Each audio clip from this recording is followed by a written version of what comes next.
Saya ke Prof. Chandra dulu sebelum ke Pak Alex. Prof. Chandra, apa yang disampaikan oleh Pak Windu bahwa apa yang dilakukan pemerintah sudah tepat. Ada yang berbayar, ada yang gratis. Karena tujuannya bukan untuk menghilangkan COVID, tapi untuk menekan kematian dan juga hospitality atau masuk rumah sakit, begitulah ya, perawatan dan lain sebagainya. Komentar Anda? Ya, sebagai salah seorang yang lansia, karena tadi lansia disebut-sebut begitu ya, tentu saja lansia ini perlu mendapatkan perlindungan khusus, itu dulu yang pertama.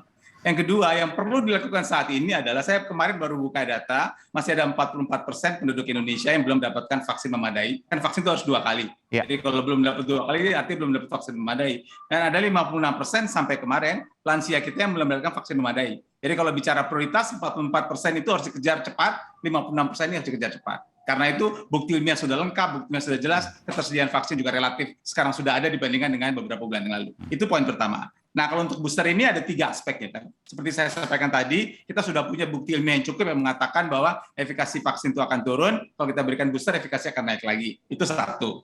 Yang kedua, kita sudah punya beberapa data ilmiah yang menyebutkan bahwa untuk varian Omikron, ternyata si booster ini bermanfaat untuk menurunkan hospitalisasi, menurunkan kemungkinan gejala, menurunkan meninggal, tapi memang belum ada bukti yang pasti sekali tentang booster ini. Karena itu memang kebijakan bisa diambil dari berbagai sisi. Saya setuju, kebijakan bisa diambil dari berbagai sisi, tapi yang pertama yang tadi menaikkan 44% dan 56% itu nggak ada diskusi lagi, itu harus dikejar gitu. Nah, soal boosternya tergantung bisa kita lihat dari sudut yang mana. Tentu kalau bisa lebih banyak lebih bagus begitu. Saya kira beberapa negara juga sudah memberikan gratis pada semua penduduknya. Berita, walaupun saya tidak punya hubungan langsung, sudah bahkan memberikan vaksin yang keempat. Kita punya beberapa teman di luar negeri yang sudah, kalau vaksin booster mereka sudah diberikan secara cuma-cuma. Jadi memang ada negara yang bisa memberikan vaksin secara cuma-cuma, tetapi vaksin yang primernya sudah 70-80%. Jadi kita harus mengejar dulu itu cukup tinggi, dan kemudian baru boosternya kita untuk itu mengejar yang masih di bawah persentase 70%. Tapi saya ingin tanya, bagaimana nanti bayangannya ketika ada vaksin berbayar dan vaksin gratis?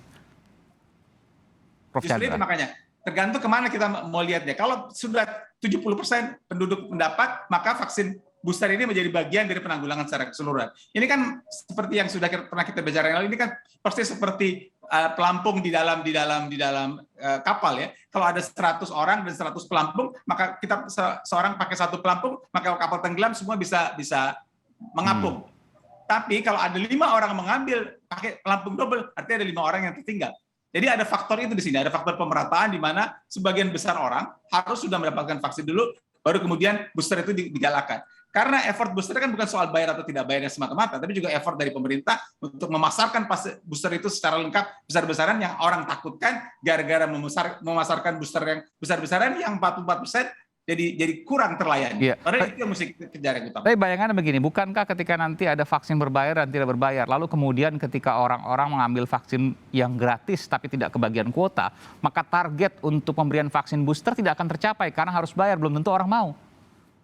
Yang berbayar kan hanya booster ya, yang biasanya tidak berbayar kan. Nah, jadi yang kita kejar sekarang adalah meningkatkan yang 44% belum tervaksin dan 56% yang sudah lansia itu. Saya belum tahu, barangkali Dr. Alex bisa cerita berapa besar ketersediaan vaksin booster, tapi saya juga tidak mau gara-gara booster mau bayar atau nggak bayar, tapi si 44% ini tidak vaksin. Kita sepakat bahwa itu sudah kesepakatan memang bahwa vaksin pertama dan kedua harus dikejar, tentu itu tidak ada perdebatan soal itu. Meskipun vaksin booster ketika ada mekanisme bayar atau vaksin mandiri tadi, bisa jadi tidak tercapai target. Katakanlah misalnya persentase yang vaksin booster kecil. Bermanfaatkah itu untuk bangsa?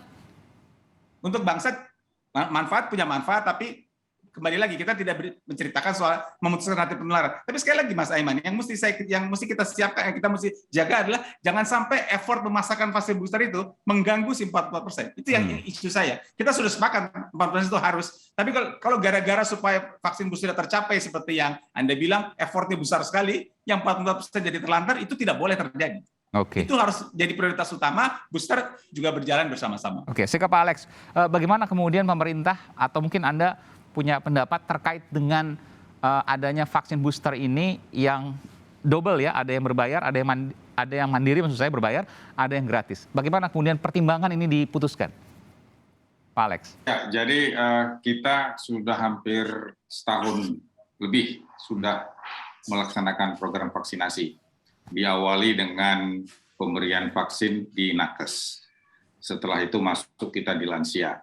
Artinya pemerintah ini sudah berpengalaman bagaimana melaksanakan vaksinasi penduduk secara bertahap, sustainability, dan kemudian dengan menjamin adanya ketersediaan yang terus-menerus.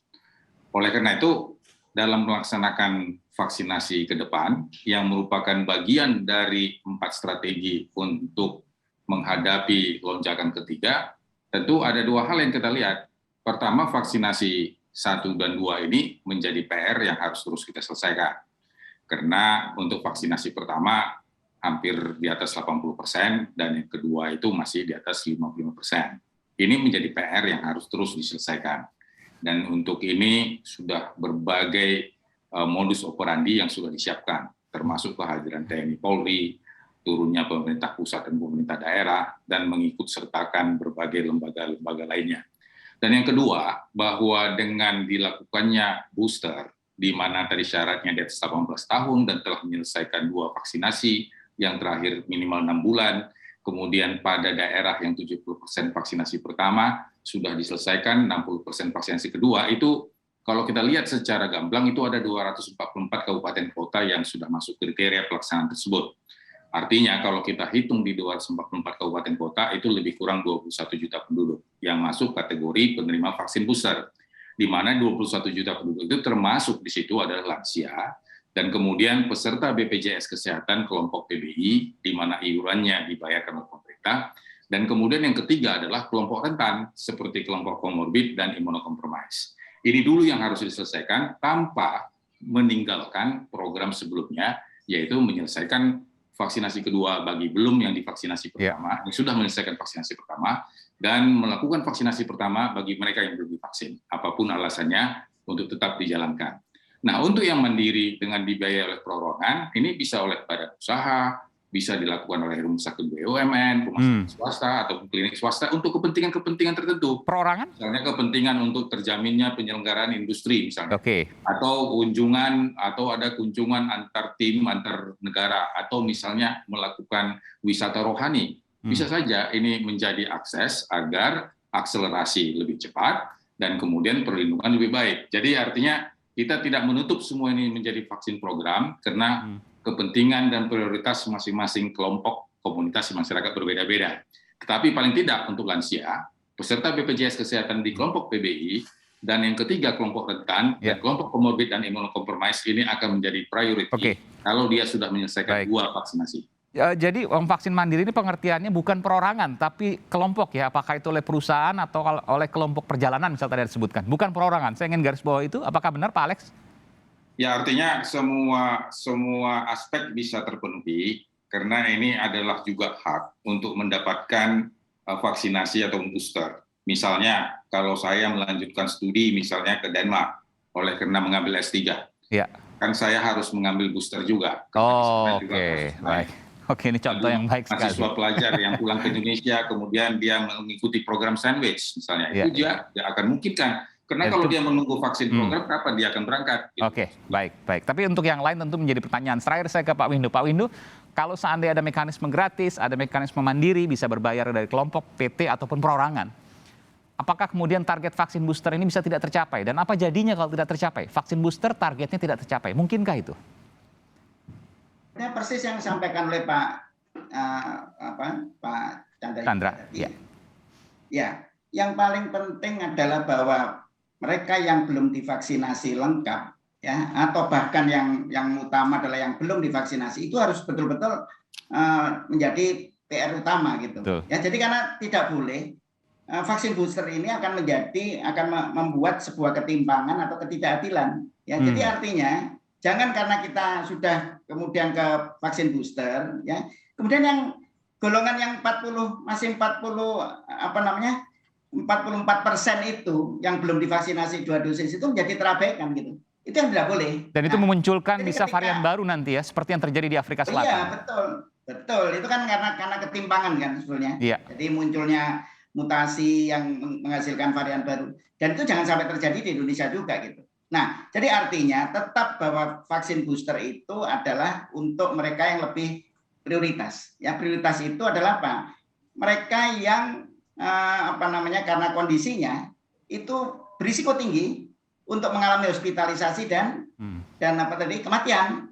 Itu yang utama. Jadi yang paling penting adalah ya bahwa yang nomor satu adalah kejar dulu ya. Makanya tadi kalau memang vaksin booster sudah harus dikerjakan pada tanggal 12 lusa ya, maka tetap adalah bagi daerah-daerah yang memang relatif sudah lebih tinggi cakupan vaksinasi untuk dosis keduanya ya. Meskipun itu sebenarnya masih kurang ya. 60%, batas 60% itu sebenarnya jauh sekali sebenarnya ya, tetapi oke lah. Tetapi yang di booster jangan kemudian hanya karena untuk kepentingan roda ekonomi, maka justru orang-orang yang sebetulnya relatif risikonya rendah ya, karena mereka lebih muda ya kan, dan tanpa komorbid itu mendapatkan vaksinasi booster dulu hanya karena mereka sanggup membayar. Itu nggak boleh gitu sebetulnya. Jadi tetap yang harus diutamakan adalah mereka yang belum divaksinasi, ya. Kemudian kedua adalah booster hanya untuk mereka yang sangat diprioritaskan. Baik. Gitu, Mas. Terima kasih Pak Windu Purnomo, epidemiolog dari Universitas Erlangga di Surabaya, Jawa Timur. Kemudian ada Prof. Chandra Yoga Aditama, guru besar di Universitas Yarsi dan juga mantan Direktur WHO Asia Tenggara. Dan Pak Alexander Ginting dari Satgas COVID-19. Terima kasih Bapak-Bapak, selamat malam, sehat selalu.